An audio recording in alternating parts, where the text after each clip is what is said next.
What's up, everybody? This is Tech G back with another video to help you successfully pass the CompTIA Security Plus certification exam. So let's get into it. In this video, we're going to be talking about third-party risk assessment and management. And this topic forms the backbone of securing modern business operations. In today's interconnected world, your security is only as strong as the weakest link, and often that link is a third-party vendor. So let's explore how to assess and manage these risks effectively. All right, so the first step in managing third-party risks is conducting a thorough vendor assessment. So let's break this down into its key components. The first component is penetration testing. So penetration testing, this assesses a vendor system for vulnerabilities. Some organizations require vendors to undergo these tests as part of their onboarding process, and this provides a clear picture of the vendor security posture. So for example, imagine hiring a logistics company with access to your supply chain data. A penetration test, this can ensure their systems won't become a backdoor into your network. Next is what we call a right to audit clause. And a right to audit clause in contracts, this allows organizations to inspect a vendor's security controls. So think of it as a legal safety net. It ensures you're entitled to verify compliance whenever needed. In regular audits, they build trust and accountability. Next, we have evidence of internal audits. So vendors, they should provide evidence of their own internal audits, and these audits can demonstrate their commitment to maintaining robust security measures. So you want to ask for reports because they're like a vendor's report card. Next, we have independent assessments. So third-party assessments by independent organizations, they add an unbiased perspective to a vendor security claims. So certifications like ISO 27001 or SOC 2 compliance are great examples. So you always want to validate these credentials. And then we have a supply chain analysis. So assessing a vendor supply chain helps identify potential weak links. It's not just about the vendor, but their vendors as well. So for example, a cloud service provider relying on an unsecured data center can expose your data to risks.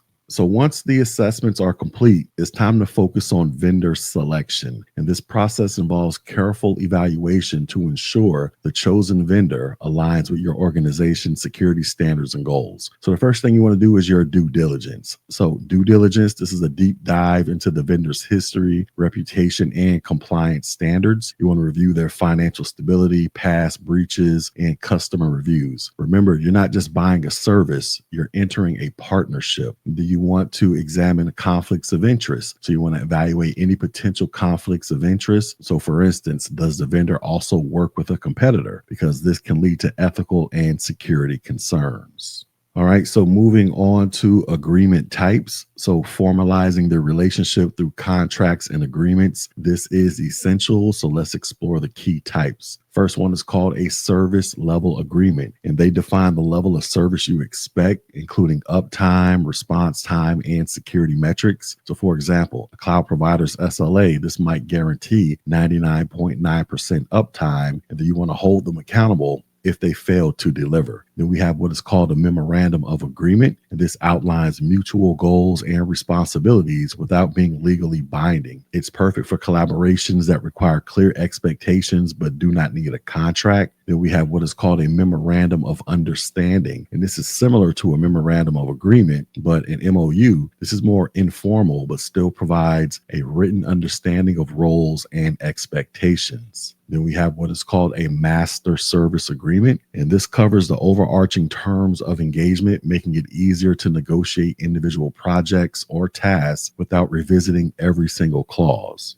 Next, we have what is called a work order or a statement of work. And these documents detail specific tasks, timelines, and deliverables for a project. So think of them as blueprints for the work to be done. Then we have an NDA or a non-disclosure agreement, and they protect sensitive information shared during the relationship. And they're essential for safeguarding intellectual property, trade secrets, and much more. And then we have what is called a business partners agreement. And this outlines the responsibilities and expectations between two businesses, especially in joint ventures or partnerships. All right, so moving on to vendor monitoring. So even after selecting a vendor and signing agreements, the work doesn't stop there. Ongoing vendor monitoring, this ensures they remain compliant and secure. So the first aspect about vendor monitoring are questionnaires. So you want to regularly distribute questionnaires to vendors. These tools collect up-to-date information on their security practices, compliance status, and any changes in their process. And then you also want to go over the rules of engagement. So you want to define clear rules for interactions, especially during audits or assessments, and this maintains professionalism and clarity. So for example, rules might specify how often vendors need to submit security reports or how quickly they must respond to incidents.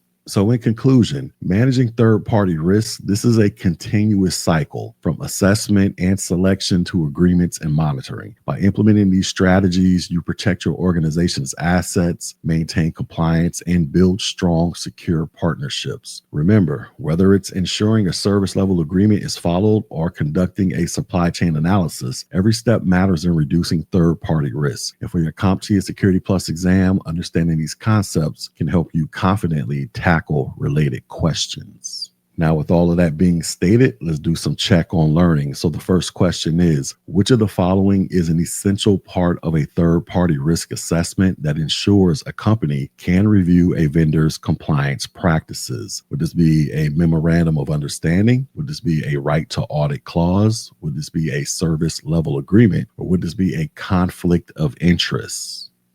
And the correct answer is this is a right to audit clause. So the right to audit clause, this grants an organization the ability to inspect and assess a vendor's compliance with agreed upon policies and security standards. And this is a critical element in managing third-party risks, allowing businesses to verify that vendors adhere to regulatory and contractual obligations.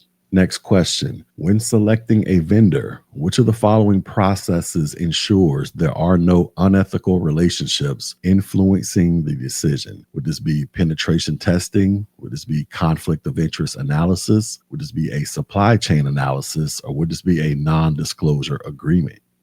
And the correct answer is this will be a conflict of interest analysis. So a conflict of interest analysis, this is a vital due diligence process to ensure that personal relationships, financial incentives, or other biases do not improperly influence vendor selection. And this step helps maintain transparency and ethical decision making.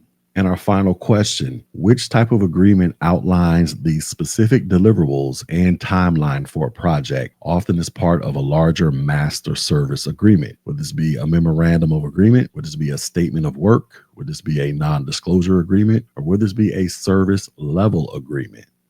And this would be a statement of work. So a statement of work, this is a detailed document that defines the tasks, deliverables, and deadlines for a project. It is often linked to a broader master service agreement, but provides the granular details necessary for project execution.